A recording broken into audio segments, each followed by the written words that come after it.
Welcome, ladies and gents. Chris Andre here. You can find me at BetBoxing on Twitter. Of course, you can subscribe to the channel. Let's talk boxing. There's loads to cover today. We're going to focus on a couple of main topics, but just to quickly move through a few that have made me giggle or a few that are important. As you guys are aware, Errol Spence versus Terence Crawford will be taking place July 29th, a fight for the ages. It's to see who is the true king of the welterweight division. And apparently, I don't know if this is somebody trolling Ray Jackson, who's quite a prominent fan online, who interacts with a lot of fighters and has arguments with fighters. I know he had the back and forth with Caleb Plant and stuff like that. But apparently, he set up a GoFundMe page to attend the fight. Listen, if you don't try, you won't get, right? I guess that's the point. And the account was disabled. And new donations to the fundraiser were banned by GoFundMe. Obviously, they're for charitable causes, and I'm sure the Ray Jackson Entertainment Foundation is not one of those. Moving on from that, another piece of quite important news. Tank Davis has violated his house arrest, and as a result, he has been ordered to serve the rest of his sentence behind bars. Now, this will be music to the ears of the victim of the crime. For those of you that have been following the channel for a while or following this case for a while, you'll remember what this was all about. It was a hit and run situation. The victim was a pregnant woman. She begged, according to her testimony, Gervonta Davis to stay and help, to call for help. He looked her directly in the eyes, she says, and then he just fled. And she was refusing a payout for a long period of time. She was adamant that he should be going to prison. So this was a woman who clearly felt as though he did something extremely, well, evil, to be honest with you, to leave a pregnant woman in disarray like that. She was desperate that justice be served. She was not willing to accept the payout. And she didn't get what she wanted at trial because Gervonta was put under house arrest, but he has apparently violated that house arrest and so will be spending time behind bars. You know, there's no excuse for Gervonta Davis, to be honest with you. It's a pretty heinous thing to do. You don't know what sort of injuries she's got after a car accident. There's a baby's life potentially at risk as well. For you to allegedly flee like that, I'm sorry, but sometimes things like that say a lot about who you are. And if a fighter wants to achieve his dreams, part of that means remaining focused on what is necessary. And if you're going to prison, it does disrupt preparation and training camps and training methods and stuff like that. This is something he's going to have to look into if he really wants to achieve what it is that he wants to achieve. They can call him the face of American boxing or even the face of boxing as a whole. The fact of the matter is his CV does not stand up to the scrutiny of a top-level fighter. Now, that doesn't necessarily mean he was afraid. It could be that his team were protecting him. But the fact of the matter is the body of work is not there. And the fact of the matter is that if Tank Davis does want to break away from that and he does want to build a significant legacy that goes beyond just making an awful lot of money and being the face of American boxing, he's going to have to take risks in a division which is absolutely stacked. And in order to do that, you need to be focused. So from a sheerly selfish professional perspective, leave all the morality aspects aside, Tank really needs to sort his life out and get his mind right. Moving on from Tank Davis, let's talk about Tyson Fury and Anthony Joshua. Frank Warren gave a very interesting interview to IFL TV where he's practically pleading with Anthony Joshua to take a fight against Tyson Fury. Now, I have to be honest, when this was first touted as a potential, my position, and I left a comment on Hatman's video, was that Anthony Joshua should completely ignore this. He should move on with his fight against Dillian Whyte. And we'll come on to what I think AJ should do in a moment. But the reason I was saying that at the time is because from the looks of it, you didn't know whether Fury was being serious. And AJ can't afford to be messed around, not have a fight now in the summer, and then move into a big Saudi fight against Deontay Wilder in December. So he needs to focus on getting sharp, getting ready, and he needs to be active. However, it has since emerged that Team Fury sent the same contract to Anthony Joshua that he accepted back in December. Now, if that is the case, at the time they were saying how they didn't have the time to go through all of the relevant documentation because the deadlines Tyson Fury was putting on him was just rushing people too quickly, and it was proof that he didn't want the fight. Well, there's no such excuse this time. We're still in June. We've just entered June. they have enough time to make a September fight. And that would actually leave enough time for Fury and AJ to fight again in December, unless one of the two had accrued some sort of serious injury, God forbid. The fact of the matter is, therefore, that it would be a mega fight leading into another huge couple of fights for the two guys. It would essentially be the 4-man tournament in a different sort of way. They've set it up differently, right? Well, a lot of people have now started saying that Tyson Fury's not being serious again, and this is just Fury trying to throw spanners in the works, and he should just fight Alexander Usyk. I totally understand. The thirst is for Tyson Fury to fight Alexander Usyk. But guys, that fight is not happening in the summer. Every single time I talk about a potential Fury fight, because it's news that's broken, and I really liked the Jai Opetaia fight, for instance. Every single time I do that, people say, nobody cares, just fight Usyk, you're just ducking Usyk. We know that by the looks of it, he did not want to fight Alexander Usyk. I don't know why that is. It could be because he's afraid of losing. It could be because he thinks Usyk's better than him. It could just be because he's having injuries, he's lacking fitness at the moment, as Alan Babich had said, and he feels that he needs to be 100% in order to beat the likes of Alexander Usyk.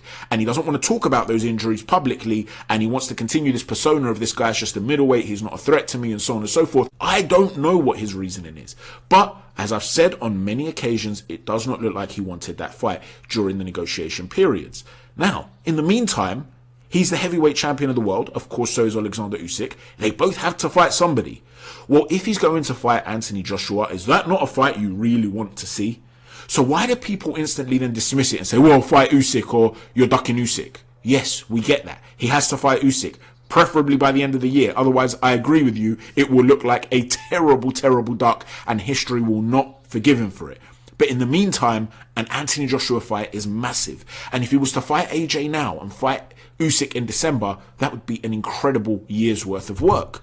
Now, Eddie Hearn also gave an interview to Boxing Social, and he basically admitted that the priority for Anthony Joshua is not to fight Tyson Fury. He wants to focus with his existing plans.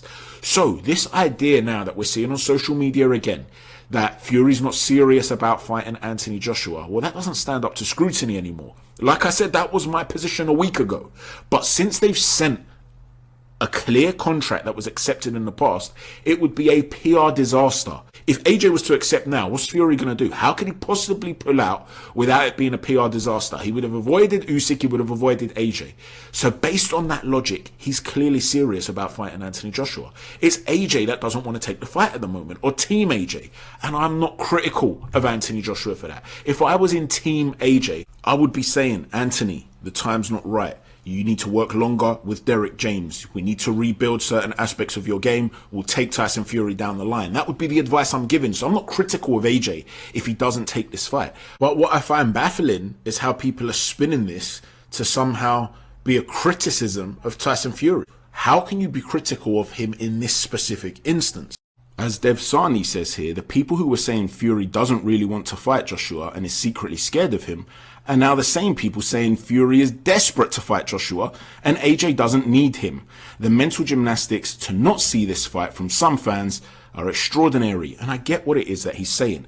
You see, whilst I am of the opinion, and have always been, that Tyson Fury deserves criticism for his conduct throughout the negotiation with Alexander Usyk, the fact of the matter is, the public opinion against Fury is so strong that absolutely anything he does is criticized, and anybody dealing with Fury is almost sanctified.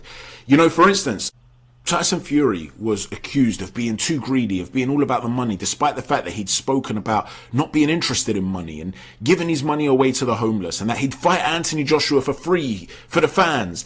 And of course, that is all just talk. But people hold it against him and say, well, if that's the case, why is he demanding 70-30? Well, didn't Alexander Usyk in January 2023 put out a tweet to say, Fury, you talk about the greatness in boxing. At the same time, you say, give me a lot of money. Greatness in boxing is not determined by money. Greatness comes from a victorious path. You say that I avoid you, although I never have. And in fact, I've even come to you. I'm ready to box with you, even without any prize money. And then he decided to demand 70-30 split in his favour for a rematch should he win. Bear in mind, that was never what he was going to achieve, realistically speaking. And people can sit there and they can use the same old lines about Fury fanboy, even though I've been very critical of Tyson Fury, just because I'm also critical of those that deserve it, who have come up against Tyson Fury, in this case Alexander Usyk, or just because I haven't jumped on the bandwagon and said everything is Fury's fault and only Fury's fault and everybody else is a saint in this industry, I get called a Fury fanboy. Well, you have to be consistent.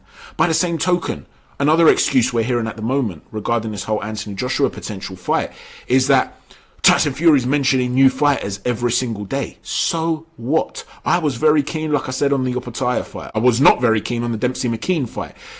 He's mentioned them both. There was even talk of John Jones. There's even been talk of Francis Ngannou. I understand if you're saying it's tiresome, but does it even matter if Queensberry have sent a contract that has already been accepted in the past to Anthony Joshua? That's the fight they're trying to make, quite clearly. When AJ was being touted to fight Dempsey-McKean or Jermaine Franklin or Dillian White, that was all happening at the same time.